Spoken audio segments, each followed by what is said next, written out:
As the world's eyes are still on Iran and the Strait of Hormuz, closer to home, the Trump administration is putting the slow squeeze on another country, one within our hemisphere, one many Canadians are familiar with and have visited on vacation. I'm talking, of course, about Cuba. Hello and welcome to the Full Comment Podcast. My name's Brian Lilly, your host, and today we're trying to understand what the Trump administration is trying to accomplish in Cuba, a country just 90 miles from American shores. The United States has a large Cuban-American population dating back to the Kennedy administration, and since then, they've thrown their weight around within both parties to influence policy. So as Donald Trump tries to use economic might to force change in Cuba, what is his end goal? Well, we're going to see with Cuba. Cuba's another story. Cuba's been a terribly run country for a long time. It's got a bad system. It's been very oppressive, as you know. And we have a lot of great Cuban Americans, all of whom just about voted for me. And they were treated very badly. In many cases, family members have been killed. They've been beaten up and mugged, and terrible things happen in Cuba. And Cuba's a failing nation. And we're going to do this. And we may stop by Cuba after we're finished with this. But Cuba is a nation that was just been horribly run for many years by Castro. The easy thing to do would be to say, well, Trump is doing this for votes among Cuban Americans, or saying he has an incoherent strategy. He doesn't know what he's doing. And that's what many media outlets are doing. But to try and understand what Trump is looking to accomplish and what might come next, we reached out to people who are generally aligned with Trump on Cuba to try and understand the thinking and what the end goals might be. Mike Gonzalez is a senior fellow at the Heritage Foundation in Washington, D.C. His career spanned the globe with Agence France-Presse and the Wall Street Journal when he was a journalist. Then he had a stint in the State Department in the Bush administration before joining the Heritage Foundation. We caught up with him at his home near Washington, D.C. So, Mike, a lot of people looking at what's happening with the Trump administration in Cuba, some people feel that it's confusing, they don't understand. What is your read of what the Trump administration is attempting to do in Cuba? Are they attempting regime change? Are they attempting to bring Cuba into the fold? Are they just being mean, inhumanitarian people? No, I mean, the mean inhumanitarian people are the members of the Cuban regime. I think the first option that you gave, regime change, I think that is very clearly what's going on. Asked in Congress last year by, I think, a senator from Hawaii, whether they were trying to do regime change. Marco Rubio answered very quickly, yeah, that's codified. The Helms-Burton Law codifies our desire for regime change in Cuba. So I would say every administration since Eisenhower, perhaps with the exceptions of Jimmy Carter and Barack Obama, but every other administration, including Clinton, have sought regime change in Cuba. So this is no difference. No different. The way that they're doing it, though, it appears to be economic pressure that the Cuban regime isn't actually responding to the way you would have thought. They seem to be digging in. Yeah, that's a good point that you bring up. The question is, how long can they dig in? A lot of the people supporting the regime are doing it not for ideology anymore, but because they live very well off the regime. There's a cadre that is there that lives very well. The question is, that includes the generals, all of whom were appointed by Raul Castro. It was Raul Castro who gave them their stars, and it's Raul Castro who's really the leader of the country. Miguel Diaz-Canel is not really a leader. He's an administrator. However, the question that I hear is the colonels. How happy or unhappy are the colonels? They cannot rise. And are they getting, and if the regime is not able to give them the benefits because the regime has no money or has less money, how long can that situation last? So, we've seen countries other than the U.S. attempt to bring in oil. I believe the Trump administration even allowed the delivery of some oil. That is problematic, the fact that they are running short of oil, but also food and Their tourism is that has been their lifeblood. Folks from Canada, from Germany, from the UK going to Cuba for vacations has been the lifeblood of their economy. That has to be hurting them.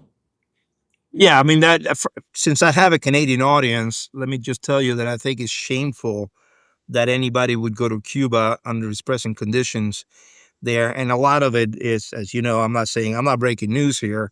A lot of it is sex trade. A lot of it is sex tourism. Uh, the poor Cuban women try to do what they can.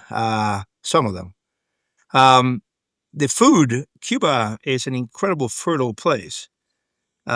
Cuba was, you can, if a little bit of earth gathered on your windowsill, a couple of days later, you'd have a flower growing. That Cuba cannot feed itself is a testament to socialism. Cuba is now importing sugar. Cuba was a powerhouse for centuries since Cuba started trying sugarcane as an industry in the early 1600s, in 1600, in fact, and soon that was a thriving industry until the late 60s and 70s when that ran into the ground, and now Cuba is importing its own sugar. So yeah, that's where we are. Cuba has to import food because it doesn't grow enough. In the executive order that President Trump signed January 29th of this year, he outlined a number of issues related to Cuba and said that Cuba is, I find the policies, practices, and actions of the government of Cuba constitute an unusual and extraordinary threat. You see the size of Cuba, you see the weakness of their economy, and you would say, how on earth can Cuba be a threat to the United States? But it goes on to describe how they have aligned themselves with numerous hostile countries, transnational terrorist groups, and malign actors adverse to the United States, including the government of the Russian Federation, the People's Republic of China, the government of Iran, Hamas, and Hezbollah. To all those Canadians that you mentioned who are going to vacation at these resorts in Cuba, I think a lot of them would be shocked at those last two, especially Hamas and Hezbollah, also the government of Iran, maybe not Russia and maybe not China. Can you unpack a bit of that for us? What are the relationships? We'll get into Venezuela in a minute because there was a big connection between the Maduro regime and Cuba. But what is it that is alarming the Trump administration enough that they feel they need to take these actions against Cuba when an awful lot of the rest of the world isn't seeing it, either because they don't want to, or perhaps it's not as big as the Trump administration saying? Unpack this for us. Explain it. Yeah, I actually published a big paper on this 4 months ago, and I made exactly the point that you're making, Brian, that most people in the world look at Cuba and look at really a dinosaur, an ideological dinosaur that has with a crumbling architecture, a crumbling infrastructure. Havana is falling apart. It looks like it's been bombed. And say, well, how can this be a threat? Actually, Cuba is a threat because it does align itself with all the adversaries that we have. You named all of them there. Iran, China itself has 4 intelligence bases listening to electronic signaling. One of them is in the town. The biggest one is in the town of Bejucal, outside of Havana. It's actually a town that was one of my ancestors was the first mayor of Bejucal in 1713, and that is from there, China can listen to electronic signaling covering the entire southeast United States. That's an area with a lot of military bases, an area with a lot of we have launching of spaceships into space in that area, and China can get all that information. But explain what that does, what that means. Listening in on electronic signaling. I'm actually trained in communications in the Canadian Armed Forces Reserve, so I have a sense of it. But a lot of people won't know what these listening posts are for. and yet every country has them, but explain what they're doing. Are they picking up phone calls? Are they picking up what are supposed to be encrypted messages? What are they actually doing with that base that's pointed at the southeastern U.S.? Yeah, I mean, all of that, all of the. It's actually, Brian. It sounds like you should tell us what they do. You know this a lot better than I do. I'm not as trained as you. All I know is what I've been told by CSIS. They're the ones who have done a lot of work on this. And yeah, it covers stuff that we think it's encrypted. You know, we use WhatsApp and we use Signal, and we think we're safe. And no, not if China is listening in, it's not safe because it's picking it up. So yeah, I mean that is a national security threat. If we have all these military bases and you know the Southern Command is down there, uh, and if China is able to tap into all of this intelligence, that's actually a big national security threat to the United States. So let's talk about Venezuela, because when January 3rd, the operation to get Maduro happens, um, I'll plead ignorance, and perhaps I should have known this. Uh, that was the first I heard that Maduro was actually protected by Cuban mercenaries, Cuban guards. How deep was the relationship between the Castro regime in Cuba and the Maduro regime in Venezuela?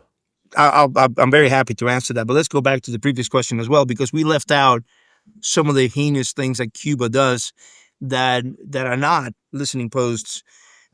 Cuba is one of the reasons why Cuba is such a threat.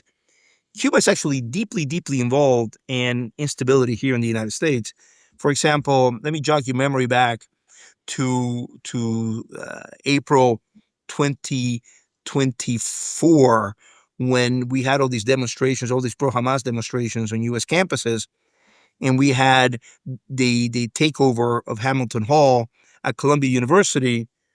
So about 2 hours before those people went to Hamilton Hall and broke into Hamilton Hall and took it over very violently, they had been at the headquarters of the People's Forum in Midtown Manhattan, where they were being instructed by a Cuban agent, Manolo de los Santos, who's the head of the People's Forum, who has trained in Cuba for many years.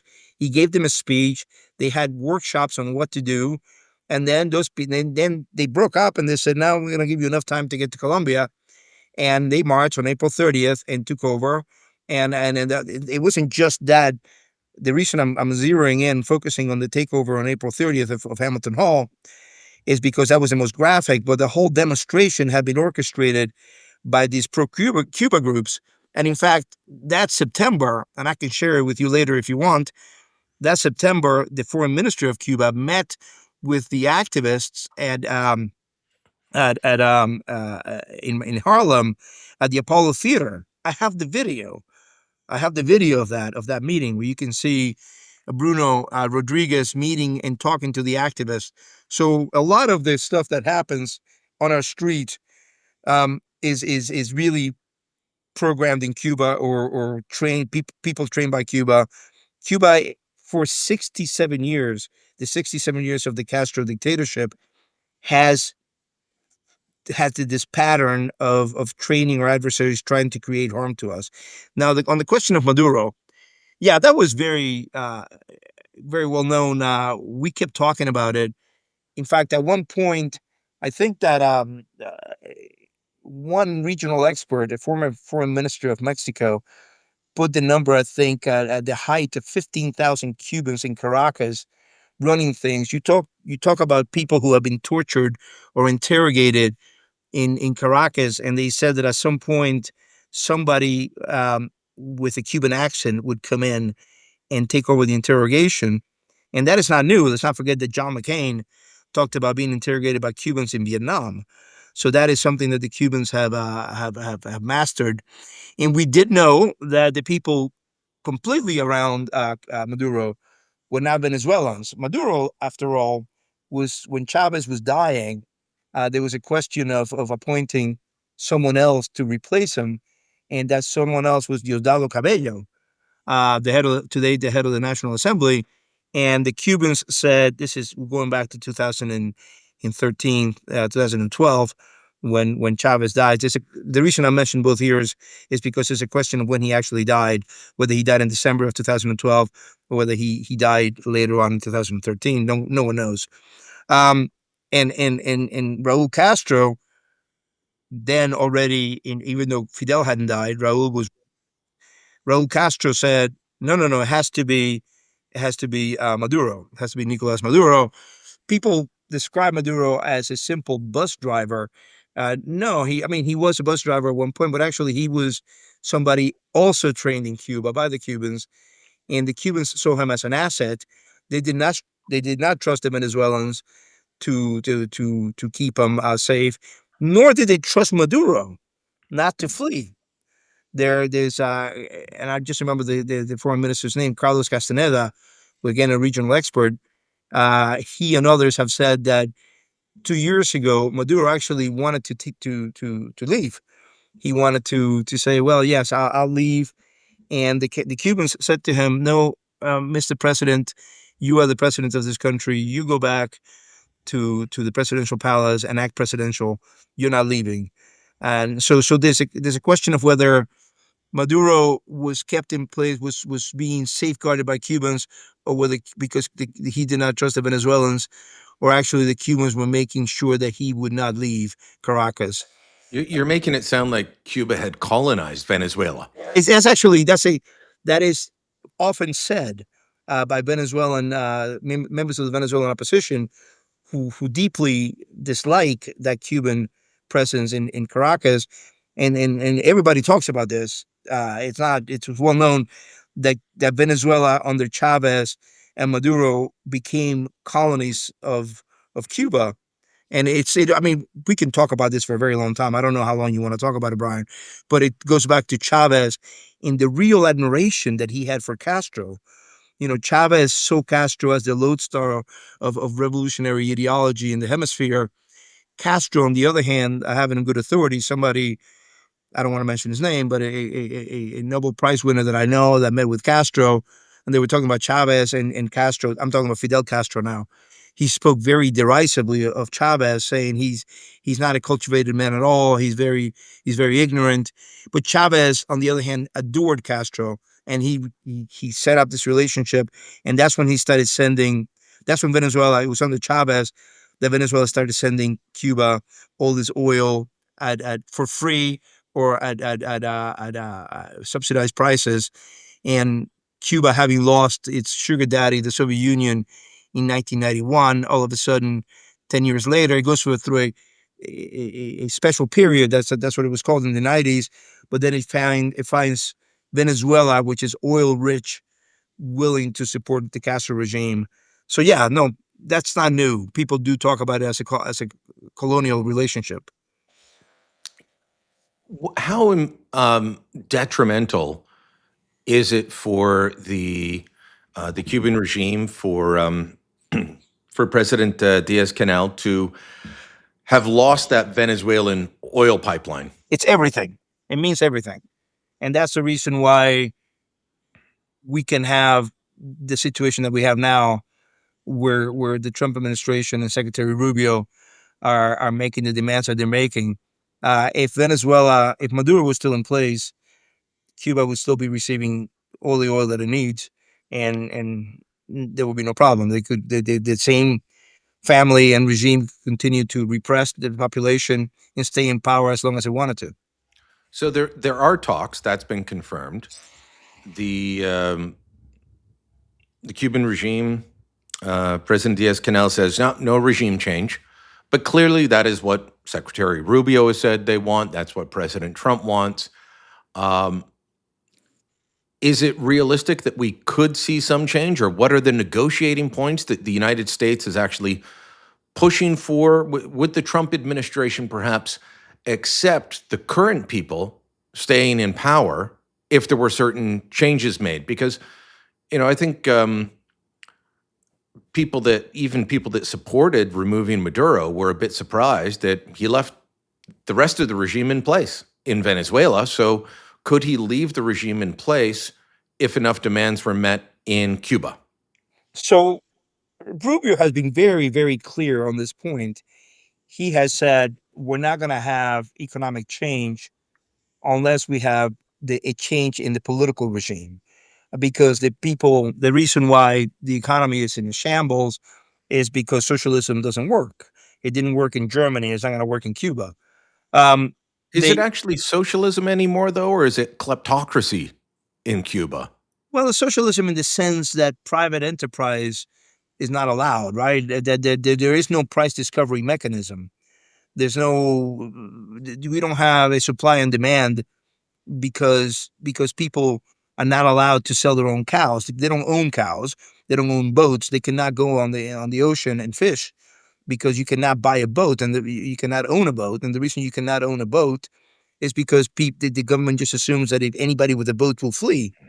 So people, um, relatives of mine who have gone to Cuba say, this is non-Cuban relatives of mine who have gone to Cuba say, it's the weirdest thing. You look at this white ocean and there's nothing floating on it. There are no ships, there are no boats, there's nothing. And so it is a socialist, very much a socialist regime. So let's go back to the talks because this is very interesting. Rubio has also said that the only people who know anything about the talks are him and President Trump. I do believe him, Brian, because I think Rubio is in a very tough situation in that he doesn't know if there are any more Cuban spies at the State Department. Let's not forget that we had David Manuel Rocha, who was at the State Department, who's now in prison. He was discovered to be a Cuban spy. We have Kendall Meyer, who was arrested, discovered about 15 years ago, one of the most senior Cuban spies. I knew Kendall when I was at the State Department, and he's now behind bars. And you had Ana Belen Montes, who was at the Department of Defense, now renamed the Department of War, and she just got released. She spent about 30 years in prison. So Cuba has likely still other spies inside the State Department. So Rubio has to play his cards very close to his vest. So we don't know, Brian, the reality of who he's talking to or what's being said. What we do know is that there is a segment that is briefing the press, and the press runs with these stories, saying what you just said, saying no, they're negotiating. Rubio's negotiating with Raul Castro's grandson, Raul Rodriguez Castro, and he's negotiating with him. And we could have an economics only change in which the Castro family is allowed to remain in place and in power. And Rubio has completely denied this, and he gets very angry every time the press runs with these stories because he says, "Look, if you're listening to anybody else who tells you that they know, they're lying to you. They have an agenda, and they're lying to you. The only people who know are me and President Trump." And in this town, I'm in Washington right now. In this town, um, it's very hard to get information on what's taking place in these talks. In terms of, let's go back to the wider network that we were talking about at the beginning. In that executive order, President Trump mentioned Russia. He mentioned China. He mentioned Iran. You add on Cuba and Venezuela. These, to people that don't pay attention to geopolitics, seem like very unconnected events. Why is he starting a war in Iran? Why is he going after Cuba? Why is he going after Venezuela? Connect them for me, Mike. Well, these are all adversaries of the United States, people who make life very hard for us. I mean, more than Russia and China are the big adversaries. Let's be clear about that. And China is probably going to be the main adversary of the United States and the entire West, also of Canada in this century. However, Iran and Cuba can make life very difficult for the United States. Cuba, for reasons I've already discussed, and we can discuss them further. Iran is always Iran has a series of proxies, whether it's Hezbollah, whether it's the Houthis, whether it's Hamas. These are all proxies of Iran. These are not separate entities. This is Iran. So I think what what Trump is trying to do is getting rid of these historic problems that the United States has had. One for 67 years, Cuba, the other one for what is it, 79? That's almost 50 years. No, hang on. That's almost 47 years. yeah, that's right, 47 years. So one is 67, the other one's 47. And Trump wants to solve these now. Whether he will or not, it's another issue. We're seeing right now. Apparently, the Straits of Hormuz, they're announcing that it is open today, which is good news, I suppose, for all of us. I personally think that the job in Iran, that Trump needs to finish a job in Iran, and that job is to make sure that the mullahs are no longer in power. I But think that these guys have all been acting together, working in coordination, supporting each other, haven't they been? yeah, I mean, there's 15,000 Cubans in Ukraine fighting Ukraine. People, it's amazing to me how Canadians and Europeans and even Americans who proudly have the Ukrainian flag next to their icon, next to their persona on Twitter, or they fly these flags in their front yard, will turn around and also be very pro Castro, be very pro Cuba. Cuba is an ally of Putin. Cuba is a strong ally. It's a Putin. The reason why Putin insisted on getting a ship of oil into Cuba, which he did last week, is because Putin sees Cuba as what it has been, this unsinkable aircraft carrier 90 miles from our border, 90 miles from the U.S. coast. And as I said, 15,000 Cubans reportedly are now in Ukraine. So again, I question the people who feel that Ukraine, and I'm very pro. I think Ukraine should be a free and independent and sovereign country. I think Putin is a really bad uh, person. I don't want to use a language on a family podcast. You can't be pro Ukraine and pro Cuba at the same time. Or pro. That's right. You could be pro Cuba. You cannot be pro Ukraine and pro Castro at the same time. All right. Mike Gonzalez, thanks so much for the time today. Oh, Brian, it's been an entire pleasure. When we come back, author, activist, and Castro regime critic Humberto Fontova on where the Cuban-American community is and his views on the end goals for Trump and Cuba. There were so many missed opportunities to catch this before the devastating thing happened. A third of them we found literally in the phone book. These people were not afraid. They knew that nobody was effectively hunting them. They knew they had escaped justice, that they were going to die in their beds. When I give talks at law schools, is that the charter ultimately is empowering a minority, and it's empowering a minority that's a guild across the country, and it's a fairly elite guild, and the guild is lawyers. Families who were split by referendum and brothers and sisters who never talked to each other for years after the referendum because they were so angry at each other because of the emotions on both sides. The reason he was assassinated was not because he was trying to put a satellite into space, but because the gun that he was creating had other applications that made him and the gun very dangerous. It's finally here. A new season of Canada Did What? Post-media podcast that revisits the big Canadian political events you might think you remember and tells you the real story you never knew. I'm Tristan Hopper. The voices you just heard are from our brand new Season 2. We will unpack some of the pivotal moments that helped define our country, often without a vote, usually without a plan, and sometimes without anyone admitting what they'd done. We'll find out how Canada became a welcoming paradise for untold numbers of Nazi war criminals after the Second World War. We let them build monuments to their wartime exploits and even ended up honoring a Nazi fighter in the House of Commons. And I'm sorry to say that none of that happened by accident. We'll bring you the little-known story of a troubled Canadian rocket scientist who turned to a sinister life of selling giant guns to terrible people. And if that sounds like a spy novel, it ends like one too. You'll hear the behind-the-scenes story of Quebec's attempted secession from Canada and how very close we came to a political crisis that would have made Brexit look like a picnic. You'll hear about how the much-celebrated Charter of Rights and Freedoms turned into something its creators never wanted, and how many of the most extravagant warnings about the document were all quickly proven true. And you'll even hear about how authorities bungled multiple chances to stop the deadliest terrorist attack in our country's history and then proceeded to pretend it never happened. These aren't dusty history lessons. They're stories about power, ambition, madness, and the things about Canada that a lot of people would rather ignore. But not you. You won't want to miss an episode. Subscribe to make sure you get all of Season 2 starting March 2026 anywhere you get your podcasts. All right, no. Any reporting on Cuba that you didn't get from me or the president is a liar. Because they're the only people working on it. Do you still want regime change? I'm just warning you guys, all these sources that are pitching you on Cuba don't know jack.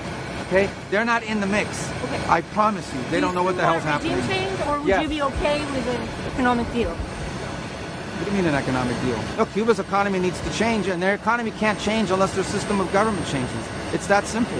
Who's going to invest billions of dollars in a communist country?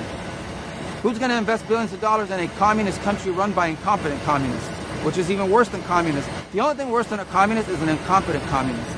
And so their system of government has to change because they will never be able to develop economically without those changes. Economic change is important. Giving people economic and political freedom is important, but they come hand in hand. They come together. There is Secretary of State Marco Rubio saying exactly what Mike Gonzalez was talking about. According to Rubio, no one knows what's happening in the talks, at least from the American side, other than Rubio himself and President Trump. At the top of the podcast, we played a clip of President Trump saying that after he's done with Iran militarily, the United States might stop by Cuba. A new poll from the Miami Herald shows that among Cuban Americans, the idea of an American military intervention in Cuba is actually quite popular. That's where we begin our conversation with Humberto Fontova, the man behind books such as Fidel, Hollywood's Favorite Tyrant, and The Longest Romance, Mainstream Media, and Fidel Castro. We caught up with him at his home in southern Louisiana. Humberto, of course, dealing with Cuba in the sense of American policy, always a lot of it comes back to how Cuban Americans are feeling. I know there's a new poll out from the Miami Herald showing 79% of Cuban Americans in the Miami, Broward County, Palm Beach area say they support military intervention, either to change the regime, which is 36%, or 38% who say they support just for humanitarian needs, and 5% who say for both. Only 19% oppose a military intervention among Cuban Americans. I think the general public could be different, but does this surprise you that so many Cuban Americans say, Donald Trump, please send in the army?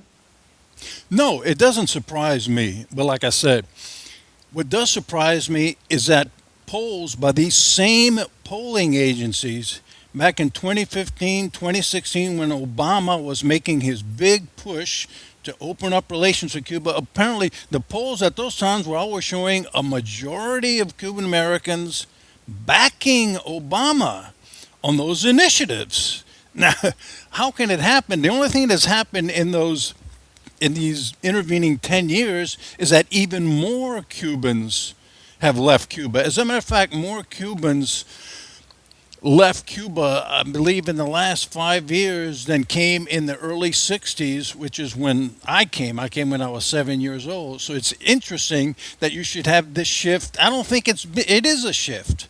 I think it's just that there were push polls that were arranged by the Obama administration, the Democrats, to show that Cuban Americans weren't hardline anti-communist, and they were backing Obama. Well, for some reason, a couple of years later, most Cuban Americans voted for Donald Trump's hardline anti-communist on Cuba. I want to read out a quote from Fernand Amandi. He is described by the Miami Herald as an expert on the Cuban community, and he's the president of Ben-Dixon Amandi International, one of the two firms that conducted the poll for the Herald. And he says, it might as well be 1961 again. What the community is saying here is that they're giving a green light to the Trump administration to go in militarily in Cuba and do whatever it is they have to do to remove the regime. 800 randomly selected Cubans and Cuban Americans living in South Florida polled between April 6th to 10th.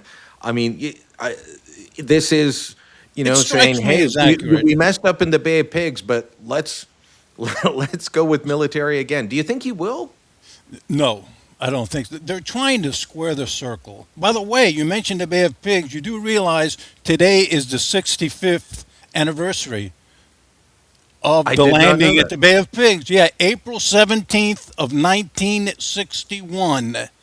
1,400, mostly civilian Cubans, mostly without military training, all volunteers,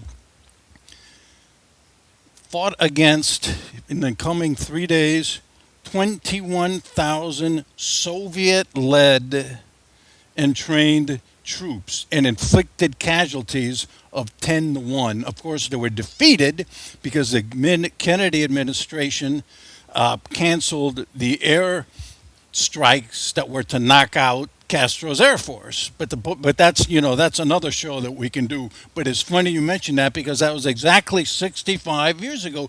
And this is we've got to realize, and a lot of our listeners are going, good grief, heavens, people, this stuff is 60, 70 years old. Why do you guys keep this grudge against Castro? What is it that you guys, can't you all guys face reality? You Cuban exiles, you hardliners, you're screaming, you're branding. Well, let me just go back a little bit to a minute. The Castro regime murdered more political prisoners in its first 3 years in power than Hitler's regime murdered in its first 8 years in power. The Castro regime jailed and tortured political prisoners at a higher rate, or at a just about even rate, as did Stalin's regime. The only reason that it couldn't get its hand on most people is because Cuba's population at the time of the Cuban Revolution was 6.6 million. So they couldn't get their hands, but the rate of incarceration and political murders and tortures, the Castro regime jailed and tortured the longest suffering political prisoners in modern history.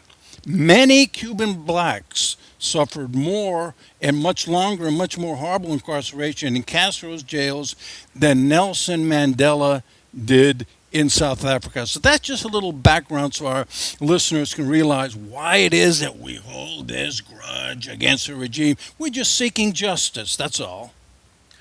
Well, it's a regime that even to this day, with the Castro brothers gone, that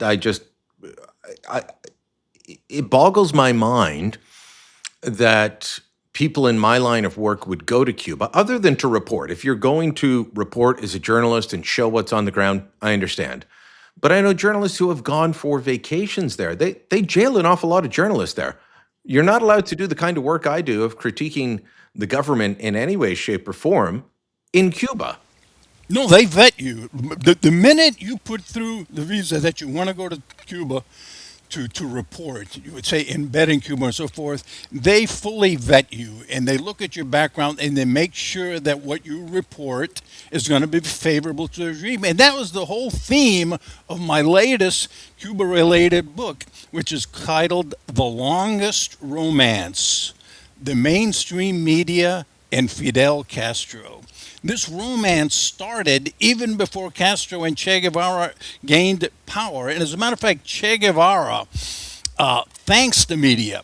In his diaries, he wrote, right after they had taken power, his diaries were published, and he says, much more important than guerrilla recruits for our guerrilla war against Batista were media recruits, especially American reporters, to spread our propaganda. Fidel Castro visited the New York Times in 1959, and he planted a specially minted medal on New York Times reporter Herbert Matthews, and he said, there's a picture of this on the internet, anybody can Google it, says, without your help and without the help of the New York Times, the Cuban Revolution would have never been. So this gives you an idea exactly what you're talking about, but it's actually it's worse than a handful of Canadian reporters. It's the entire worldwide media, the Castro regime from day one, even before they gained power, they made it a point to cultivate media propagandists, essentially propaganda adjuncts in the international media. And the New York Times holds top place, ranks at the top of that. I want to ask you, Humberto, about what is driving President Trump to do what he's doing now, though, from a political point of view? Yeah. Is it the power of the Cuban and Cuban-American political operations in places like South Miami and elsewhere in the United States, that they are a powerful lobby group? Do you think that he's doing this because he believes it's the right thing? Do you believe that it's just part of a larger global reset? How do you view it? What is driving what President Trump is trying to do in terms of trying to bring about regime change, not just here, but Venezuela, elsewhere? I think it's sincere. I really think it's sincere. I don't think it's a political. Driven by what then? By what? Well, he has lived in South Florida off and on for many years, and he has known many Cuban Americans as friends, as business associates, and so forth. In fact, you can go back to 1999, and you can see his comments on the Castro regime, and they're almost identical to what they are now. So I think he's very sincere now, but what they're trying to do right now is square their circle. They would love to have a Venezuelan-type solution in Cuba, but it's not going to happen. It's not going to happen. As you see that poll. But let me ask you about that, because in Venezuela, they took Maduro and his wife, but they left the rest of the regime in place. And they're not really pushing for political reform there that we can see. Maybe it will eventually come. And I understand the argument that, if you'd put in the opposition leader, the military would have killed her. No levers of power. I understand all of that. But if you just do a Venezuelan-type operation, then you take out Diaz-Canel, and the rest of the regime stays in place. That doesn't really get you to where you want to be, does it? No, of course not. As a matter of fact, Diaz-Canel is nothing. He's been called by some members of he's a decoy. He's out there as a decoy, to accept the name. The real power is still Raul and his family. And like I say, they're trying to square their circle. I'm guaranteed they're trying to but right now, the way things are going in Iran and stuff, I don't think there's going to be any military. As you see from the polls that you look at, people are saying we're not going to accept. The Cuban Americans say we don't want a Venezuelan type situation here because they know, many Venezuelans live in South Florida, that nothing really has changed substantially in Cuba, And as you see from the poll, Cuban Americans want regime change. They want political change. The regime is saying, oh, y'all can come and invest now in Cuba. After stealing every penny that they own and stuff, they say, yeah, come back. We will welcome your investments in Cuba and so forth. And as you can see from that same poll, if you look at, I think it was 2 or 3% said they would be willing to invest in Cuba with the current regime. You've got on the question of over 3/4 of Cubans disapprove of the regime being allowed to stay in power in exchange for economic reform. So 7% strongly approve the regime being allowed to stay in power. 12% somewhat approve. Then you get to 9% somewhat disapprove, and 69% strongly disapprove. So you're right. The Cuban-American population does not want to have that stay in. And on negotiations involving regime leaders and the Castro family members, again, it's more likely to disapprove than approve. So what is your read on what the talks are? I know that Secretary Rubio has said only I and the president know what's happening. But what, from the conversations you've had with people close to either the Trump administration or contacts you have in Cuba, do you have a sense of what is happening? Yeah, it's just a stalling motion. As a matter of fact, 2 Russian tankers have been allowed. Supposedly there was a blockade of oil for Cuba. Well, no. Within the last couple of weeks, 2 Russian tankers have been allowed to dock in Cuba to unload oil. Because it's for the electric, for the grids and so forth. And plus, supplies are also reaching there from Mexico, food supplies and other things. And so I think what they're afraid of, what would happen? We want regime change here in the U.S., but in Cuba, what's going to happen with the regime change? people are going to grab anything that floats. Cubans, and I couldn't blame them for doing it, but let's face it, is the U.S. population, are we in a political climate right now that we're going to accept tens of thousands of new refugees from essentially what is now a third world country? That's not going to happen. And I think that is what is holding back the regime, the administration. You see, they would love to have, they're trying to square the circle. And I really don't see a solution. I really don't. What kind of opposition movement is there in Cuba? So let's say that they did get the regime change. Who could take over? Who is in there that could go in and form a government that would have some semblance of authority while you sort out democratic elections and whatnot?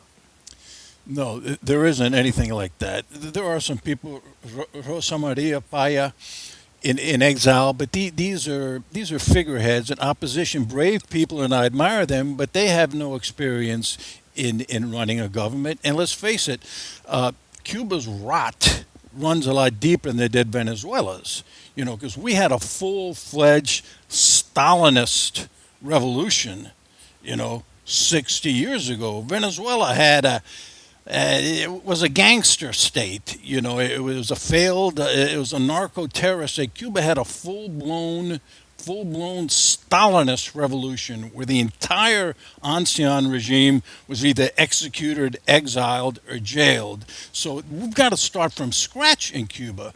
Fortunately, there are, we've got the exile community, many of which are well-heeled and are willing to go back to help rebuild if the regime changes, but not with the Castro family anywhere near the levers of power. So I really don't see how you can square this circle. If I was the administration, and Marco Rubio knows this, I mean, he's got his finger on the pulse of the exile community. And like I say, President Trump does too, because he's been down there in Florida for, decades, mingling with Cuban-Americans in business and in social. So they know, and I think it's just a stalling action. The United States, the people are in no mood to accept. If there was a regime change, you're going to see a rafter crisis to dwarf the one from 1994. And the country is in no mood, I think, to accept that kind of thing right now. So it's a difficult, and I'd love to be positive and to have a solution on this show, but I'd rather just be honest and tell you that I don't see how they can square that circle. I want to ask you your reaction to a couple of things, Humberto. One is you mentioned those Russian oil tankers, also some oil getting in from Mexico. When the embargo on oil started and before the Russian tankers and other supplies showed up, suddenly people who had been demanding an end to oil use period, like Greta Thunberg, were demanding the oil be sent to Cuba. That's Cuba. How do you react to that? You laugh. I mean, the same we have for 60 years. Like I say, that's what my books have done, is just pointed out the hypocrisy. My first book, Fidel, Hollywood's Favorite Tyrant, showing the hypocrisy of the Hollywood and celebrity elites. My latest one, showing the media hypocrisy, is we're just so accustomed to absolute insanity and absolutely crazy comments coming to Cuba, because Cuba has a terrible record of polluting the environment. I mean, just awful. There are a few coral reefs on the southern coast of Florida, of the southern coast of the island, and they were played up by environmental groups. My goodness, look how pristine, look how wonderful, look at all of the fish life they've done. I remember CBS did was it ABC? Several of the media people, National Geographic does it all the time, the Discovery Channel. Look at these reefs, look at all the fish, look at all that. Well, that's because it's illegal for Cubans to scuba dive or fish in the area. The only people allowed to go there is Castro and his foreign buddies. What's his name? Depardieu. Yeah, the Gerard French, Depardieu. Yeah, Gerard Depardieu used to go down there all the time. The founder of CNN, Ted, I can't think of his name. Ted Turner goes on there, and he would hunt ducks with Cuba along the coast, and he would go scuba diving and fishing with Castro. Cubans can't go anywhere near that. Here it was when I was growing up in Cuba.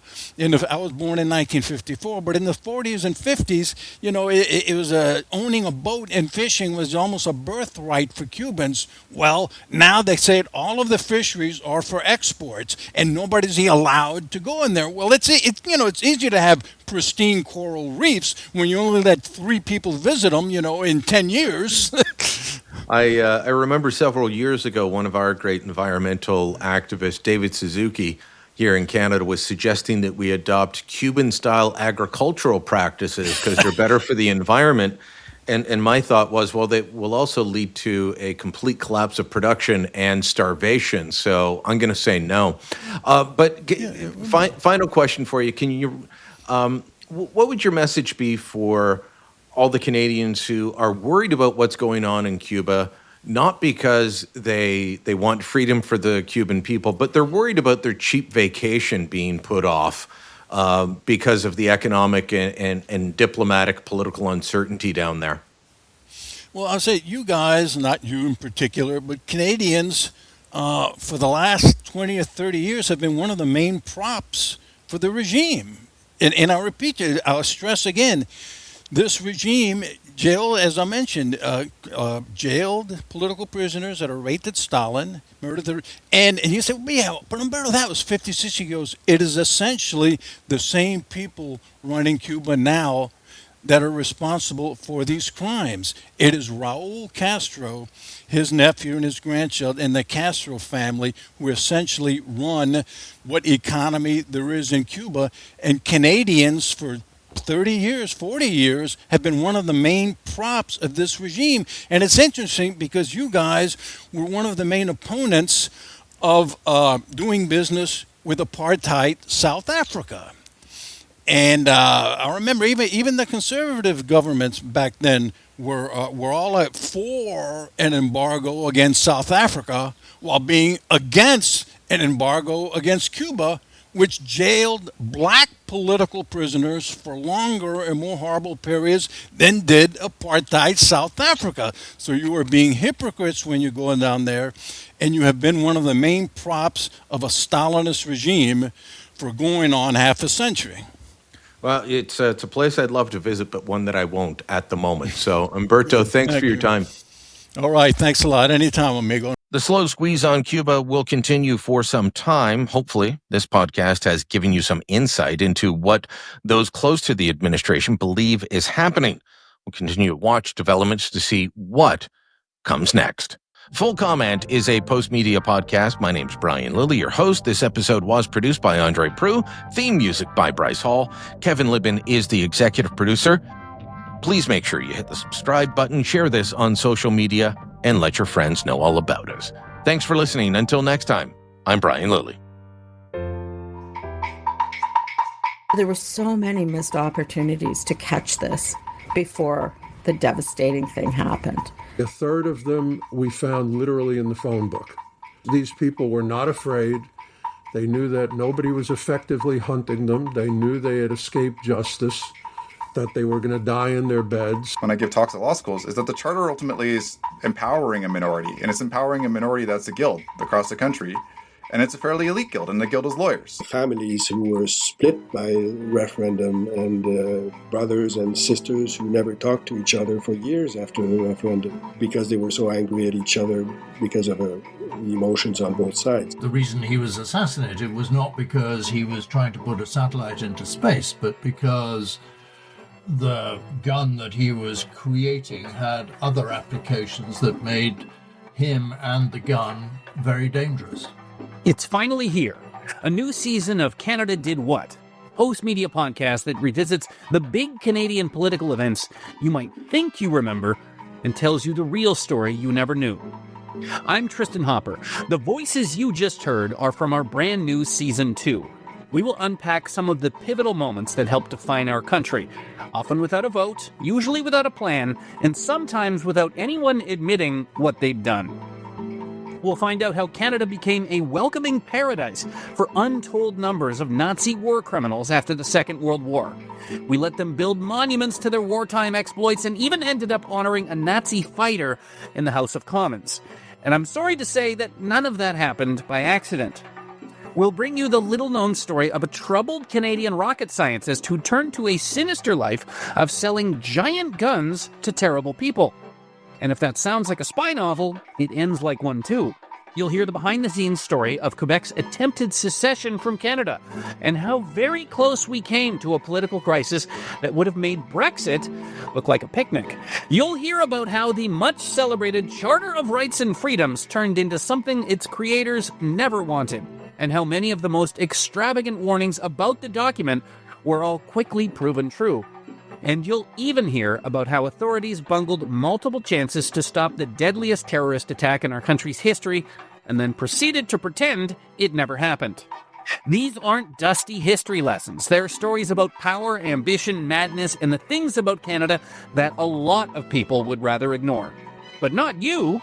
You won't want to miss an episode. Subscribe to make sure you get all of Season 2 starting March 2026, anywhere you get your podcasts.